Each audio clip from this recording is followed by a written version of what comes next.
नाज़रीन अस्सलाम वालेकुम। प्रोग्राम राज की बात के साथ मैं हूं आजिज़ जमाली। नाज़रीन, मलीर की अदालत में आज एक अहम डेवलपमेंट हुई है शहीद नाज़िम जोखियो केस के हवाले से। 5 मुल्ज़िमान थे जिनकी ज़मानत की दरख्वास्त लगी हुई थी एडिशनल सेशन जज जो मॉडल कोर्ट में चला रहे हैं नवीद सुमरो साहब की अदालत में ये मुकदमा लगा हुआ था, लेकिन उन्होंने 5 मुल्ज़िमान की ज़मानत मुस्तरद कर दी और उसमें ग्राउंड ये बताया उन्होंने कि चूँकि ये दहशतगर्दी का केस बनता है इसलिए वो इस केस में ज़मानत नहीं कर सकते।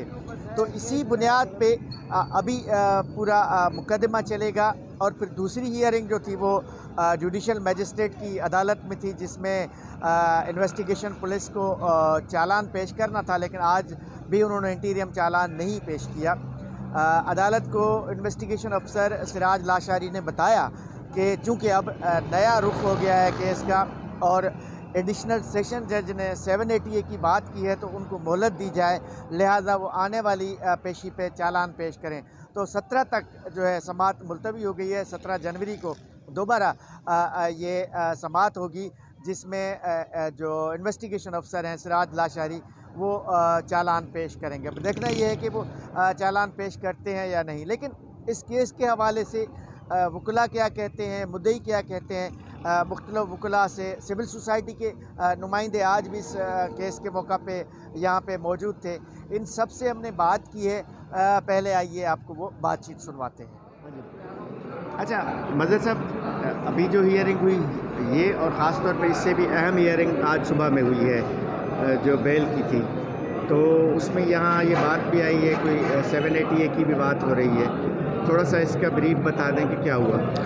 बिस्मिल्लाहिर्रहमानिर्रहीम, अस्सलाम वालेकुम। जैसा कि आपको पता है कि आज एक तो उबरी ज़मानत जिन्होंने ली थी उनकी जो है केस पर आर्डर रखा हुआ था, तो सुबह जो है इस केस का मुद्दई शाह मोहम्मद ज़मान जिन्हें जो पेश हुआ था वो अदर साइड के उनके वकला पेश हुए थे। आर्गूमेंट तो पहले हो चुके थे, मगर जो उनकी जो है आर्डर सुनाया गया बेल डिसमिस होने का, क्योंकि हमने उसमें एक लास्ट साइटेशन दी थी हमने दौरान आर्गूमेंट के एक वाक़या हुआ था जिसमें एक मर्डर हुआ था, उसमें उनकी बेल जो है रद्द की गई थी। फिर उन्होंने अप्लाई किया था हाई कोर्ट में बतौर, तो हाई कोर्ट ने जब उस बेल को सुना तो ये उन्होंने कहा कि इसमें 780A के दफ़ा शामिल किए जाएं क्योंकि ये दहशतगर्दी की ज़िम्मे में आती है और वो उसमें भी उनकी बेल डिसमिस होकर, क्योंकि उसी अदालत का प्रोसीजर अलग होता है तो उसी हिसाब से।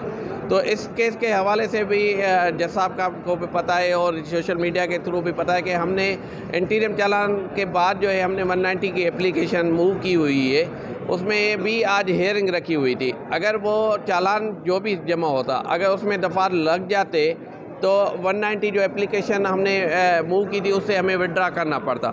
अगर दफ़ा शामिल नहीं उन्होंने किए दौरान इन्वेस्टिगेशन, तो आज उस पर हेयरिंग रखी हुई थी आया इसमें दहशतगर्द के दफ़ा शामिल होने चाहिए नहीं चाहिए। और हमें अपनी अदालत पे पूरा भरोसा है कि इंशाअल्लाह ताला अगर दौरान इन्वेस्टिगेशन जो है अगर इसमें 780A के दफ़ा शामिल किए जाते तो ठीक है, वरना जो है हम जो अपने एप्लीकेशन की है तो इस पर हम कंफ्यूजन है कि अभी आया 780A लागू हुआ या नहीं हुआ।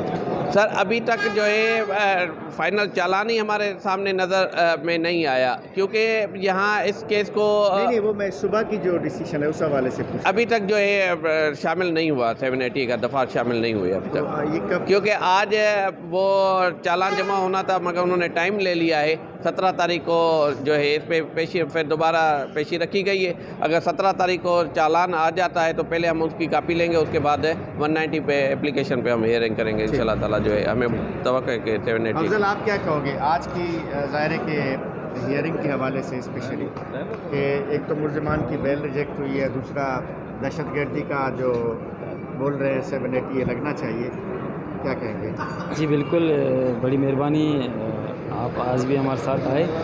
तो जितनी बातें थी वो मेरे वकील ने कर ली हैं, लेकिन हमें ये भी खुशी हुई कि ATC में केस चला गया। अभी इंशाल्लाह हमें मेरे भाई का जो कत्ल हुआ था उसमें हमें इंसाफ मिलेगा। इंशाल्लाह पाकिस्तान की अदालतों में हम तवक्को रखते हैं इंशाल्लाह हमें इंसाफ मिलेगा मेरे भाई को। इंशाल्लाह हम डट के खड़े हैं, इंशाल्लाह सब कुछ होगा जो भी अभी केस में हो रहा है वो अच्छी तरह हैंड ओवर कर रहा है। JIT की आवाज़ से भी थोड़ी आ रही हैं कुछ उनकी कमी, लेकिन वो भी इंशाल्लाह मैं इनसे रिक्वेस्ट करता हूँ कि वो जो भी अभी हैं कुछ तो वो मुकम्मल करके इतना डिले नहीं करें। मेरे सुबह की जो बेल एप्लीकेशन थी, कितने मुल्ज़िमान थे, कौन थे, और जज साहब ने क्या फ़ैसला दिया उनके बारे में? सर, इसमें टोटल 5 मुल्ज़िमान थे। एक सलीम सालार, मोहम्मद इसाक, दो सालार, मोहम्मद खान, वडेरो मोहम्मद खान, और उसके अलावा यानी कि टोटल 5 मुल्ज़िमी थे। इसमें एक जो इस केस के हवाले से बड़ी खुशखबरी है, क्योंकि तकरीबन आपको भी पता है कि MPA और MLA इस केस में मुल्ज़िम है। तो शुरू से ही पुलिस का ये बर्ताव रहा है कि पहले जैसे कमज़ोर FIR काटी गई, उसको जब एविडेंस में एक मजबूत हो गई, उसके बाद जो हम शुरू से ही एक जस्तुजू या एक स्ट्रगल कर रहे हैं 780A के मामले पे। तो आज आवाम के लिए जो इस केस पे यानी कि जो नज़रें रखे हुए हैं उनके लिए एक बहुत बड़ी खुशखबरी है। वो ये है कि जो मुल्ज़िमान की बेल मुस्तरद हुई है वो किसी ग्राउंड पे नहीं हुई है, सिर्फ इसी ग्राउंड पे हुई है क्योंकि जज को अख्तियार है कि अगर वो देखता है बेल की स्टेज पे कि इसमें 780A और ये दहशतगर्दी का मामला है तो वो उस पर आर्डर कर सकता है। जो आज बेल में आर्डर हुआ है और जो मुस्तरद हुई है बेल, वो इसी पॉइंट पे हुई है कि ये केस दहशतगर्दी का है। इस वजह से इस कोर्ट को कोई अख्तियार नहीं है इस बेल को डिसाइड करने का, इसी वजह से वो बेल खारिज की गई है। तो अब जैसे देखा जाए कि एक मॉडल कोर्ट और ADG की कोर्ट होती है और वो सीनियर जज होता है जुडिशरी यानी कि डिस्ट्रिक्ट जुडिशरी लेवल पे, और जो चालान सबमिट होता है वो प्योरली जो जुरिसडिक्शन होती है या अख्तियारात होता है वो जुडिशल मजिस्ट्रेट के होता है। मगर अगर देखा जाए ओहदे के हवाले से ADJ का जो पोस्ट है वो ऊपर यानी कि सीनियर जज की है। तो सीनियर जज ने अपना ओपिनियन बेल में यहाँ तक दे दिया है कि ये केस दहशतगर्दी में फाल होता है। अभी इसका फैसला कौन करेगा 780A का? सर, मेन चीज़ है कि कानूनी तौर पे जो अख्तियारात है वो मजिस्ट्रेट के पास है। चालान क्योंकि एडमिनिस्ट्रेशन जो होती है यानी कि एज एडमिनिस्ट्रेटर आर्डर होता है चालान पे जो भी, और उसको वो प्योरली जो भी अख्तियारात है वो जुडिशल मजिस्ट्रेट के।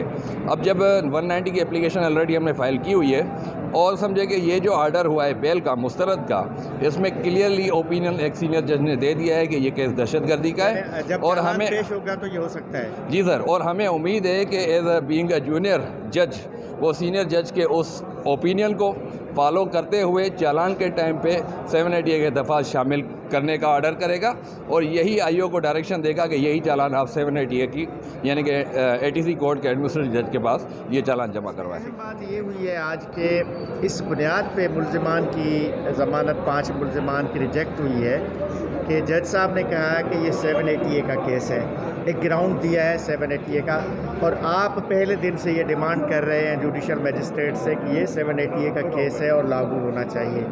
तो क्या समझ रहे हैं इस ग्राउंड पे आने वाले हियरिंग पे 780A लागू हो जाएगा? मेरे भाई, हम पहले दिन से कह रहे, हम कोई फरमाइश नहीं कर रहे, हकीकी बुनियाद यही है कि इस केस में 780A लागू होना चाहिए। और जो आज जज साहब ADJ नंबर 1 नवीद अहमद सुमरो साहब ने जो अपनी ऑब्जर्वेशन दी है, उनकी ज़मानतें रद्द की हैं, उसमें क्लियरली लिखा है कि ये केस 780 के एम्बिट में आता है, मेरी डोमेन में ही नहीं आ रहा। क्योंकि ये केस उन्होंने जो आर्डर हमें मिलेगा अभी, क्योंकि अभी तक साहब ने वो फाइनल नहीं किया हुआ था, इसलिए हम सर्टिफाइड कापी लेंगे, अभी वो सबके सामने आ जाएगी। उसमें उन्होंने बताया, हमारी मौजूदगी में बताया कि ये केस 780A के डोमेन में आता है। और हम शुरू दिन से, जब से हम आए हैं, तो हमने पहले दिन से यही मुतालबा किया था अदालत से कि सर, एक अमीर और गरीब इनकी कोई दुश्मनी नहीं है, 780A वहाँ नहीं लागू होता जहाँ पर्सनल एनिमिटी हो। ये अपने जोखियो ट्राइब को दहशत फैलाने के लिए इसको इतना मारा गया है। उस पर 217 निशानात थे, जिस्म पर 217 जगहों पर निशानात थे, और इतना ब्रूटल मारा गया है जैसे कहते नहीं कि ऐसा मारो कि सारी दुनिया देखे कि आइंदा ऐसा कभी किसी को जुर्रत ना हो। पूरी सोसाइटी हिरास हुई है, जिसकी वजह से यहाँ सारे ह्यूमन राइट्स, सिविल सोसाइटी, ये सब आ रहे हैं इनके साथ यकजहती के तौर पर। और हमें उम्मीद है अब तो पक्का हो गया। हम तो हर सूरत, क्योंकि हम इंसाफ चाहते हैं, ला समझते हैं, और हम तो अगर ये नहीं लगाएंगे तो हम चैलेंज करेंगे। पहले यहाँ हाई कोर्ट, सुप्रीम कोर्ट, हर जगह जाएंगे। इस केस में 780A इंशाल्लाह ज़रूर लागू होगा और हमें उम्मीद है कि अब खुद ही करेंगे, प्रोसिक्यूशन अब खुद ही करेगी, क्योंकि जज साहब के ऑब्जर्वेशन को ये कैसे डिनाई कर सकते हैं। एडिशनल सेशन जज है और एडिशनल सेशन जज नंबर 1 मॉडल ट्रायल कोर्ट चला रहे हैं, कोई आम जज नहीं है। उनकी ऑब्जर्वेशन जो भी है, जो उन्होंने अपने उसमें ऑर्डर में लिखा है, वो उस हिसाब से वो किसी सूरत भी हमें 100% मुतमिन है कि अब इस केस में दहशतगर्दी के कलमात लगाए जाएंगे। अच्छा, दूसरा ये मुलजमान गिरफ्तार नहीं हुए जिनकी बेल रिजेक्ट हुई, फिर ये फरार कैसे हुए? मेरे भाई, असल में क्या है कि चालान से अगर ट्रायल कोर्ट में होता तो कोर्ट अरेस्ट करती है, कस्टडी लेती है। अगर चालान नहीं आया है तो आईओ कस्टडी लेता है। मैंने जब आईओ से पूछा, भाई आप इनको क्यों छोड़ रहे हैं, इनको गिरफ्तार करो ना, उसने कहा कि हकीकत है कि इनके खिलाफ इतने सबूत नहीं थे, मैंने अपने चालान में इनके बेगुनाही का सबूत दिया है। तो मैं गुस्सा हुआ, दुख हुआ, क्योंकि यार ये तो ईमानदार आदमी हो और सबका इनको 161 में रोल दिखाया गया है कि ये लोग जो है इनका क्या क्या रोल है, आपने ऐसे ही छोड़ दी। बहरहाल फिर हमें कोई भी ईमानदार हो, कुछ भी हो, फिर शक पैदा होते हैं, शुकुक पैदा होते हैं कि ये क्या हो गया, ये कैसे हो गया। बहरहाल हम नहीं, अगर कोई बेगुनाह है तो हमें कोई नहीं होगा, क्योंकि हम नहीं चाहेंगे कि किसी बेगुनाह को फंसाया जाए। हम चाहते हैं कि हकीकी मुल्ज़मान जिन्होंने भी इस केस में किरदार अदा किया है वो बचने नहीं चाहिए। बेगुनाह जो भी है वो भले आज़ाद हो, हमें कुछ नहीं। ज़ाहिर है कि दोनों कशीयों पे आ रही है, आज भी मौजूद है, क्या कहेंगे इस केस के हवाले से? देखें, क्योंकि लास्ट टाइम जो लास्ट हेयरिंग हुई थी उसमें सिविल सोसाइटी का भी रोल एक पॉजिटिव नज़र आया था, और जो प्रेशर हुआ था सामने, क्योंकि एक तो सॉलिडरिटी विद द कंप्लेनेंट जो फैमिली, विक्टिम फैमिली, उसके साथ, और जो चीज़ें यहाँ पर पुलिसिंग की तरफ से जो डिले टेक्टिक्स हो रही थी वो भी सिविल सोसाइटी की वजह से थोड़ा बहुत जो है ना वो प्रेशर में होकर उस पर एक्टिवली वो चीज़ें परफॉर्म हो रही हैं। अच्छा, अभी भी जो आज की हेयरिंग थी तो वी आर जस्ट एक्सपेक्टिंग कि इसमें कन्विक्शन हो जाए, हो जानी थी, या मीन्स कुछ चीज़ें उसमें थी कि जो लास्ट टाइम में कुछ एप्लीकेशंस दी हुई थी कि भाई इसका जो है केस हमें ATA में लेकर जाएं।